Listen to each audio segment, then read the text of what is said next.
Assalamualaikum warahmatullahi wabarakatuh. Sallallahu ala Muhammad.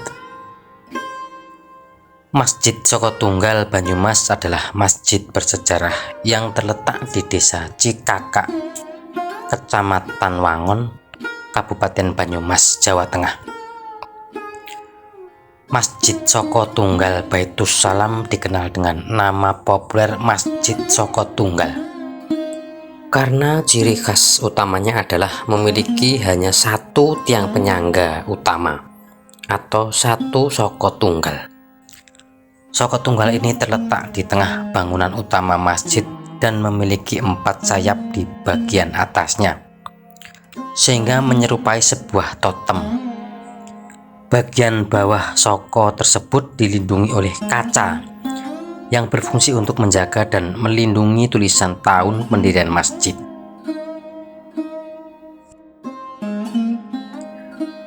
Masjid Saka Tunggal dianggap sebagai salah satu masjid tertua di Indonesia. Bahkan ada sebelum masa kehadiran Wali Songo yang hidup sekitar abad 15 hingga 16 Masehi. Konon masjid ini dibangun pada tahun 1288 Hijriah atau sekitar 1871 Masehi, 2 abad sebelum Wali Songo. Seperti yang tercatat pada Saka Guru atau tiang utama masjid. Informasi lebih lanjut tentang tahun pembangunan terdokumentasi dalam kitab-kitab yang ditinggalkan oleh pendiri masjid ini, yaitu Kyai Mustholih. Meskipun kitab-kitab tersebut telah hilang bertahun-tahun yang lalu. Masjid Saka Tunggal Baitus Salam didirikan oleh Kyai Mustholih yang hidup dalam Kesultanan Mataram kuno dan tinggal cukup lama di Desa Cikakak untuk melakukan dakwah. Itulah sebabnya tidak heran bila unsur kejawen masih cukup melekat di Masjid Saka Tunggal Baitus Salam hingga saat ini. Pada masa itu, masyarakat Cikakak masih melakukan perbuatan yang tidak sesuai dengan ajaran Islam. Kyai Mustholih melihat perlunya sebuah masjid sebagai pusat untuk menyebarkan dakwah dan mengajarkan nilai-nilai agama Islam kepada masyarakat. Dengan alasan tersebut, masjid ini dibangun dan dikenal dengan nama Masjid Saka Tunggal Baitus Salam. Nama Saka Tunggal merujuk pada tiang penyangga bangunan masjid yang awalnya hanya terdiri dari satu tiang tunggal. Selain sebagai tempat ibadah, masjid ini juga berfungsi sebagai pusat dakwah yang dipimpin oleh Kyai Mustholih. Di sekitar masjid terdapat hutan-hutan yang dihuni oleh monyet liar yang berkeliaran. Meskipun hewan-hewan tersebut termasuk liar, mereka cenderung jinak dan bersahabat dengan manusia jika tidak diganggu. Kera-kera tersebut sering turun ke sekitar masjid dan perumahan warga. Pengunjung seringkali berinteraksi dengan kera-kera tersebut dengan memberi makan seperti kacang, pisang, atau makanan kecil lainnya, menciptakan suasana yang unik dan berbeda di sekitar masjid ini. Masjid Saka Tunggal memiliki beberapa keunikan yang sangat menarik. Salah satunya adalah Saka Tunggal yang terbuat dari kayu solid tanpa sambungan sama sekali yang berukuran 24 x 24 cm pada pangkalnya. Saka Tunggal itu sendiri dihiasi 4 helai sayap kayu di tengah saka. 4 sayap ini memiliki makna simbolis yang dalam budaya Jawa, yaitu papat kiblat 5 pancer. Ini melambangkan 4 mata angin dan 1 pusat.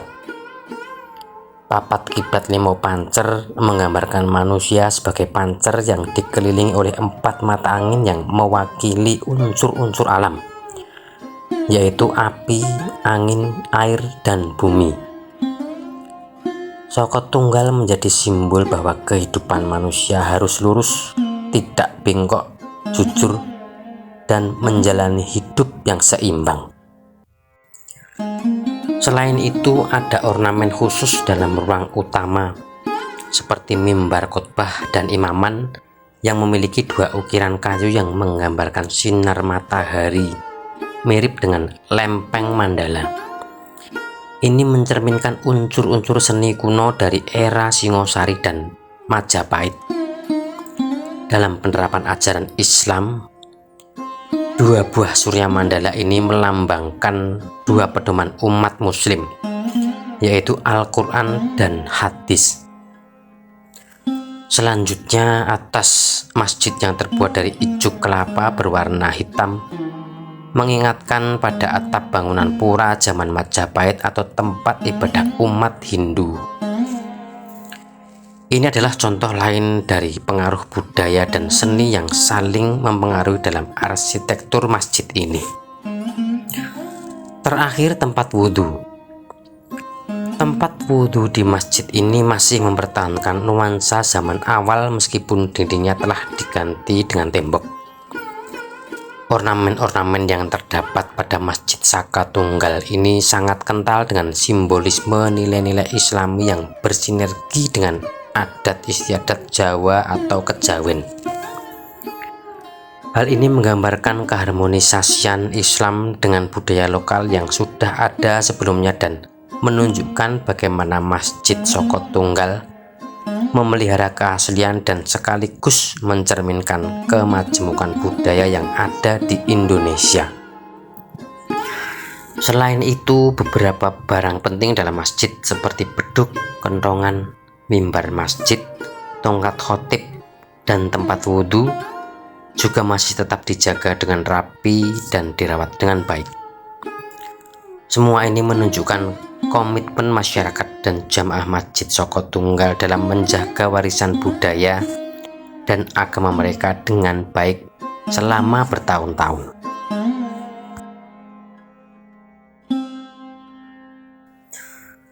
Masjid Saka Tunggal Baitus Salam memiliki beragam keunikan dalam pelaksanaan ibadahnya. Di antaranya yaitu zikir. Salah satu keunikan yang mencolok adalah pada saat berzikir dan bersolawat setelah sholat Jumat. Jamaah masjid ini melantunkan zikir dengan nada yang khas, hampir seperti melantunkan kidung Jawa. Mereka menggunakan bahasa campuran Arab dan Jawa dalam tradisi yang disebut dengan ura-ura atau uro-uro.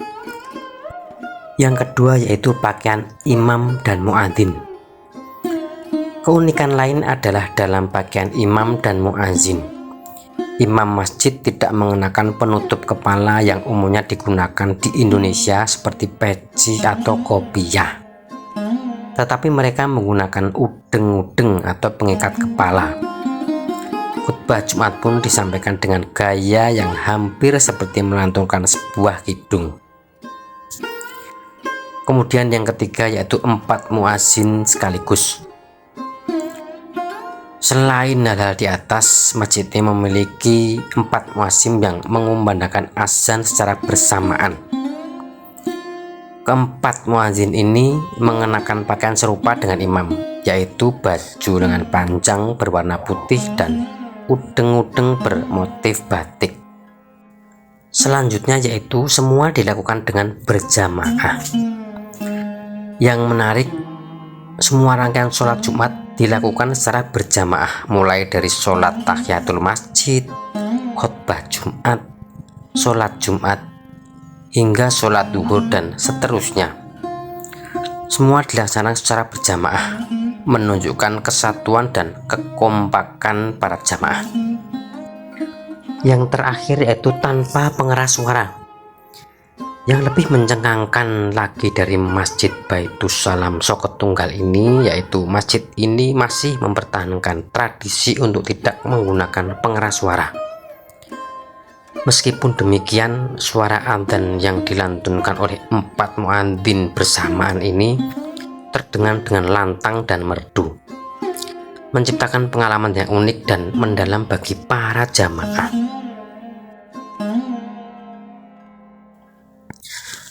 Ritual ganti jaru recep adalah sebuah upacara yang menggantikan pagar bambu keliling Masjid Saka Tunggal dan membersihkan makam Kiai Mustoleh, dan dilaksanakan setiap tanggal 27 Rajab. Upacara ini melibatkan seluruh warga desa Cikakak dan dikenal dengan sebutan Ganti Jaro Rajapine. Selama pelaksanaan ritual terdapat beberapa pantangan yang harus diikuti oleh peserta. Mereka dilarang berbicara dengan suara keras dan tidak boleh menggunakan alas kaki, sehingga yang terdengar hanyalah suara pagar bambu yang dipukul. Meskipun melibatkan ratusan warga, pagar sepanjang 300 meter ini berhasil diganti hanya dalam waktu 2 jam. Tradisi ganti jaro Rejeb ini memiliki makna yang mendalam bagi warga desa Cikakak. Selain mencerminkan semangat kebersamaan dan gotong royong, tradisi ini juga dipercaya dapat membantu menghilangkan sifat jahat dari diri manusia. Pagar bambu ini tidak hanya mengelilingi Masjid Soko Tunggal, tapi juga makam Nyai Toleh, yaitu seorang penyebar agama di Banyumas. Selama pelaksanaan ritual ini, utusan dari Keraton Surakarta dan Yogyakarta Hadiningrat juga ikut ambil bagian dengan memanjatkan doa di makam sebagai tanda rasa syukur. Upacara ganti jero Rejab ini diakhiri dengan prosesi arak-arakan 5 gulungan nasi tumpeng. Gulungan ini kemudian diperebutkan oleh warga karena dipercaya dapat membawa berkah. Masjid Soko Tunggal Baitussalam bukan hanya sebuah tempat ibadah, tetapi juga sebuah pusat budaya dan keagamaan yang menjaga keaslian tradisi-tradisi Islam dan lokal. Dengan keunikan-keunikan ini, masjid ini memegang peran penting dalam memperkaya warisan budaya dan agama di wilayah Banyumas, Jawa Tengah, dan Indonesia pada umumnya. Semoga bermanfaat. Apabila ada kurang atau lebihnya dalam sejarah Masjid Soko Tunggal kali ini, mohon maaf yang sebesar-besarnya. Kesempurnaan hanya milik Allah Subhanahu wa Ta'ala. Segala kekurangan hanya dari saya pribadi. Wassalamualaikum warahmatullahi wabarakatuh. Sallallahu alaihi Muhammad.